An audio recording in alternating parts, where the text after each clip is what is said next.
Hello दोस्तों, नमस्कार, प्रणाम। तो दोस्तों, बहुत ज़्यादा बात ना करते हुए हम सीधा मुद्दे पे जाते हैं। मुद्दा ये है कि कल जो दिन का मैच है, कल डबल हेडर मैच है। एक शाम को है तो एक दिन में है। दिन में 3:30 बजे से स्टार्टिंग होगी। तो इसमें एचआरएस और आरआर राजस्थान रॉयल, जो यहाँ पे मैच दोनों में है। बहुत रोमांचकारी मैच होगा ये। दोनों ही टीमें काफ़ी बैलेंस हैं, काफ़ी मजबूत टीमें हैं दोनों। जहाँ से संजू सैमसन है, ट्रेविस हेड है, अभिषेक शर्मा है, महेंदु हसरंगा हैं, यशस्वी जायसवाल हैं। तो एक बहुत ही रोमांचकारी मैच ये होगा। अब देखना यह है कि एनालिसिस आपको करना है कि आपको किसको रखना है, किसको नहीं रखना है। तो दोस्तों, सबसे पहली बात हम यहाँ पे अभिषेक शर्मा और ट्रेविस हेड की करते हैं। अभिषेक शर्मा और ट्रेविस हेड एक ऐसे खिलाड़ी हैं जो 90% से ऊपर के खिलाड़ी हैं। तो इन दोनों में काफ़ी अच्छा वाकई बहुत दारोमदार भी रहेगा। और ये लोग खिलाड़ी भी अच्छे हैं जो खेलते हैं। तो इस तरीके से अगर इन खिलाड़ियों को देखें तो ये हाई परसेंटेज खिलाड़ी हैं जिनका सिलेक्शन बहुत हाई है। यानी 90, 80, 75, इस टाइप के ये सारे खिलाड़ी इस टाइप के हैं। तो देखना ये है कि इसमें आप किसको इनिंग वाइज ले जा सकते हो। इनिंग वाइज का मतलब होता है कि आप कौन सा खिलाड़ी आपको किस इनिंग में ज़्यादा परफॉर्मेंस करके दे रहा है। अब जैसे मैं यहाँ पे अभिषेक शर्मा की बात करूँ तो अभिषेक शर्मा सेकेंड इनिंग के लिए बहुत ही बिल्कुल कैप्टनसी के दावेदार हैं, जिनका स्ट्राइक रेट बहुत ही ज़्यादा है, बहुत ज़्यादा। और वैसे ट्रेविस हेड सेकेंड इनिंग में कम चलते हैं। तो पहली इनिंग में अगर बैटिंग आती है हैदराबाद की तो काफ़ी बेहतरीन कैप्टनसी के दावेदार बन सकते हैं। वैसे संजू सैमसन है। संजू सैमसन को भी आप इनिंग वाइज रख सकते हो। इनिंग वाइज का मतलब ये है कि अगर राजस्थान रॉयल पहले बैटिंग अगर करती है तो संजू सैमसन आपके लिए एक बेहतरीन चॉइस हो सकते हैं। और अगर सेकंड बैटिंग करते हैं तो यशस्वी जायसवाल बहुत ज़्यादा आपके लिए अहम साबित हो सकते हैं। तो इस तरीके से आपको एक कॉम्बिनेशन बनाना होता है। तो आप इस तरीके से अगर कॉम्बिनेशन बना के चलते हो, अगर जैसे बॉलरों की बात करें तो पहला मैच है। वैसे स्टेडियम बिल्कुल रनों की बरसात के लिए माना जाता है। और थोड़ा बहुत यहाँ पे जो बादल थोड़ा बहुत घिरे रहेंगे तो उसकी वजह से थोड़ा बहुत पिच में मॉइस्चर रहेगा। तो इस बात का आपको ध्यान रखना है। अगर पूरी धूप खिली हुई है तो फिर आप बिल्कुल बैटिंग पिच मान के चलिए। जैसे जैसे ये थोड़ा आगे को मैच बढ़ता है, यानी कि मतलब 9 से 10 ओवर के बीच में ये जाता है, तो उसके बाद हल्का सा अगर धूप रहती है तो पिच फटनी शुरू हो जाती है। तो उसकी वजह से क्या होता है कि यहाँ पे थोड़ा स्पिनरों का रोल बढ़ जाता है। और जो सेकेंड इनिंग है उसमें स्पिनर काफ़ी हावी रह जाते हैं। ये एक इस पिच का मिजाज हमने आज तक जो देखा है वो रहा है। बाकी इस टीम में कोई कमी नहीं है। ये टीम लगभग सबके पास है। तो इसमें आपको थोड़ा जो मैंने रोटेशन बताया है उस रोटेशन को आप इसमें जोड़ सकते हैं। अब जैसे हेनरी क्लासन है। हेनरी क्लासन एक ऐसा खिलाड़ी है जिसको आप दोनों इनिंग में रख सकते हो। और दूसरा एक खिलाड़ी है दोस्तों जिसमें कि नज़र बहुत कम है। अगर सेकेंड इनिंग में अगर अब मैं ये बात करूं, मोहम्मद शमी एक ऐसा खिलाड़ी है जिसको हम सेकेंड इनिंग के अंदर बाहर बिठा सकते हैं अपनी टीम से। ये रिस्क हुआ। ये रिस्क आप खुद लोगे, मेरे कहने पे मत लेना, मेरी तरफ से आप लो। मेरा काम समझाने का है। मैं इतना ही कह सकता हूँ आपसे। तो ऑप्शन क्या है मैं आपको बता देता हूँ। यहाँ से मोहम्मद शमी अगर सेकेंड इनिंग में बॉलिंग करते हैं तो इनको हटा के आप एडम जंपा के साथ जा सकते हैं। एडम जंपा एक ऐसा प्लेयर है जो आपको बिल्कुल निश्चित तौर पे आपको 2 से 3 विकेट ये आपको लेके दे सकता है। या सेकेंड इनिंग हो चाहे फर्स्ट इनिंग हो, इसको आपको बिल्कुल फिक्स करके चलना है, क्योंकि लेग स्पिनरों के उसमें जाल में ये बहुत ज़्यादा फंसते हैं। लेग स्पिनर है, अच्छा चलेगा, और उसके बाद जब 8-10 ओवर के बाद थोड़ा जब गेम में आते हैं स्पिनर, तो इनका रोल बहुत ही ज़्यादा रहेगा। उसके बाद वहिंदु अचरंगा एक अच्छी चॉइस आपके लिए बन सकते हैं। रियान पराग, ये भी एक अच्छी चॉइस बन सकते हैं आपके लिए। अब बात अटकती है जोफ्रा आर्चर पे। जोफ्रा आर्चर अगर इनकी परफॉर्मेंस पीछे 2-4 मैचों से देखते हैं तो बिल्कुल ही ख़राब है। आईपीएल में भी कोई खास इनका इतना अहम योगदान है नहीं, वैसे विकेट निकाल के दे देते हैं। 1 विकेट का रेशियो इनका आता है, बाकी आपकी मर्जी है। मैं ये नहीं कहता कि आप ना लो। आप अगर पहले इनिंग में अगर इनकी बॉलिंग आती है तो ये बेहतरीन चॉइस हो सकते हैं। उसके बाद आ गया पैट कमिंस। अब आप पैट कमिंस की बात करो।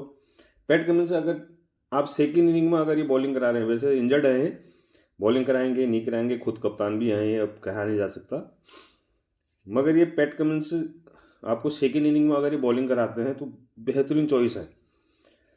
इनको सेकेंड इनिंग में ही आप ले जाएं पैट कमिंस को, पहली इनिंग में आप इसको इग्नोर कर सकते हैं। अब हाई परसेंटेज खिलाड़ी है नीतीश कुमार रेड्डी। क्या दोस्तों आपको लग रहा है कि ये चलेगा? अगर सेकेंड इनिंग में ये दोनों खिलाड़ी चलते हैं तो फिर जोफ्रा आर्चर की आपको ज़रूरत नहीं पड़ेगी, ये बिल्कुल फ्लॉप हो जाएंगे। ठीक है। उसके बाद नीतीश कुमार रेड्डी का जो है, नीतीश कुमार रेड्डी आपको क्या खेलते हुए नजर आएंगे उसके बाद? मेरे को नहीं लगता, क्योंकि जो हिटिंग चलेगी तो हिटिंग हैंड्रिक क्लासन से चलेगी। ये अगर यहाँ से सीधे सीधे अगर मान लिया 100, 120 या 90 में अगर विकेट गिरता है तो उसके बाद सीधे हैंड्रिक क्लासन को भेजेंगे, न कि नीतीश कुमार को। तो ये चीज़ें आपको ध्यान में रखने वाली बात है। बाकी रियान पराग अपनी टीम की कैप्टनसी कर रहे हैं और संजू सैमसन इसमें कैप्टन नहीं होंगे, और ये रियान पराग आपको यहाँ कैप्टनसी करते हुए नजर आएंगे। तो इसमें 2-4 खिलाड़ी दोस्तों एक ऐसे हैं जो मैं आपको अभी थोड़ा बहुत दिखाना चाहूँगा। यहाँ से हमने जोफ्रा आर्चर को हटाया, तो यहाँ से एक महेश तीक्ष्णा है। महेश तीक्ष्णा भी आपके ये ऑफ ब्रेक बॉलर हैं। अगर ये ऑफ ब्रेक बॉलर हैं तो यहाँ से एक ऑप्शन निकलता है नीतीश राणा का।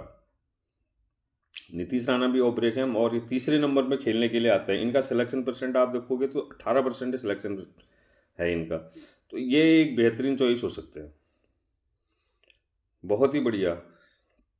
और रियान पराग खुद ही कैप्टन है, कुछ भी कर सकते हैं, बॉलिंग भी करेंगे जब मर्जी, अपना ऊपर नीचे कैसे भी आ सकते हैं।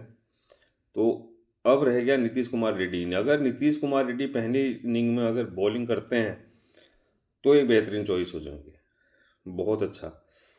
अगर सेकेंड इनिंग में बॉलिंग आती है तो इनको आप इग्नोर कर सकते हो, मगर इनका हाई परसेंटेज है, हाई सिलेक्शन है, बाकी आपको यहाँ से यही नज़र आएंगे।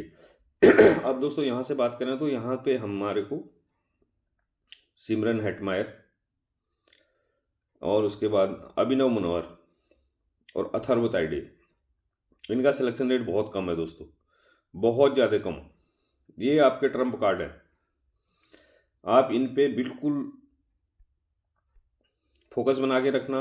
अगर ऊपर से अगर एक को भी आपने अगर ड्रॉप कर रखा है तो आप सीधा सीधा इनको यहाँ पे ले सकते हैं। किसको? खास तौर में अभिनव मनोहर को।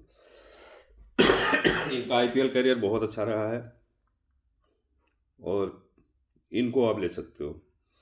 उसके बाद है सिमरन हेटमायर, ये बिल्कुल फिनिशिंग के लिए आते हैं, फिनिशिंग का रोल करेंगे, और यहाँ से आपका मैन मुलर खेलेंगे नहीं और इनका भी कोई चांसेस नहीं है खेलने का।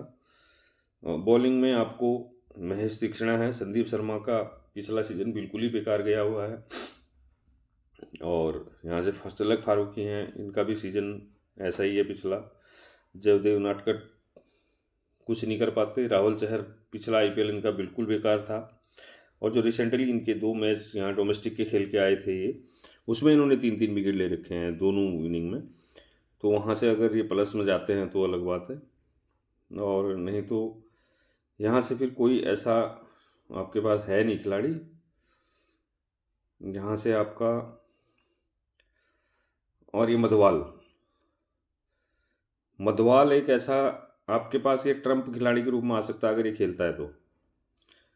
मधवाल, महेश तीक्ष्णा, क्योंकि ये स्पिनर बॉलर हैं, इनको इनिंग के हिसाब से आप अगर रखोगे तो महेश तीक्ष्णा को तो बिल्कुल पावर प्ले में भी इसको बॉलिंग दी जाती है। अगर स्पिनर के तौर पे खेल रहा है तो अगर पिच उस तरीके से बिहेव करती है तो आप ले सकते हो इसको। ठीक है दोस्तों, अब आगे अगर दोस्तों मेरा, अगर मैं बिल्कुल एडम जंपा, ये जो खिलाड़ी है इसको बिल्कुल मिस मत करना, चाहे पहली इनिंग हो चाहे दूसरी इनिंग हो। इस बंदे को अगर चाहे तो ग्रैंड लीग में आप ना कैप्टन ठोक सकते हो। एक कैप्टनसी का फाइनल दावेदार है ग्रैंड लीग के लिए, स्मॉल लीग के लिए नहीं। स्मॉल लीग जो खेलते हैं, स्मॉल लीग तो वही बड़े लोग खेलते हैं, सबको पता है कि कैसे बनती है टीम। बाकी विकेट कीपिंग में ईशान किशन भी एक अच्छी चॉइस हो सकती है। अगर ईशान किशन खेलते हैं तीसरे नंबर पे आएंगे, अगर तीसरे नंबर पे खेल रहे हैं तो एक अच्छी चॉइस है। मगर इसके लिए आपको क्या करना पड़ेगा, जो ये बैट्समैन है आपके ट्रेविस हेड और यशस्वी जायसवाल, ट्रेविस हेड और अभिषेक शर्मा, इन दोनों में से किसी एक को ड्रॉप करना पड़ेगा। अगर आप इन दोनों में से किसी एक को ड्रॉप कर रहे हो तो आपके लिए सबसे बेस्ट चॉइस होते हैं ईशान किशन। अब इनको इनिंग वाइज में आप बहुत बड़ा जिगरा चाहिए, अगर इनको ड्रॉप करना है तो बहुत बड़ा जिगरा। अगर ये 50-50 भी बना जाते हैं तो आपकी टीम बिल्कुल विनिंग जोन से बाहर है, इतना आप बिल्कुल ध्यान रखें। तो इस तरीके से ये टीम बन सकती है आपकी। आपको रिस्क, अगर ग्रैंडली खेल लो तो आपको रिस्क लेना पड़ेगा, बिल्कुल लेना पड़ेगा। नहीं रिस्क लोगे तो आप ग्रैंडली नहीं जीत सकते। ठीक है दोस्तों, तो अगर मेरी वीडियो आपको अच्छी लगी हो, आपको थोड़ा बहुत अगर इसमें सहायता मिलती हो तो मेरा ये जो चैनल है आप सब्सक्राइब कर देना, लाइक कर देना, कमेंट कर देना दोस्तों। कमेंट में बड़ा मज़ा आता है, कमेंट चाहे आप कैसे भी करो, कमेंट ज़रूर कर देना। ठीक है दोस्तों, तो अलविदा। बहुत बढ़िया, आप बिल्कुल ऐसे ही अपना प्यार दुलार बनाए रखा है। ओके भाई, बाद में मिलते हैं। कल दूसरे मैच की भी आपको वीडियो में आएगी। इसी के साथ जय हिंद।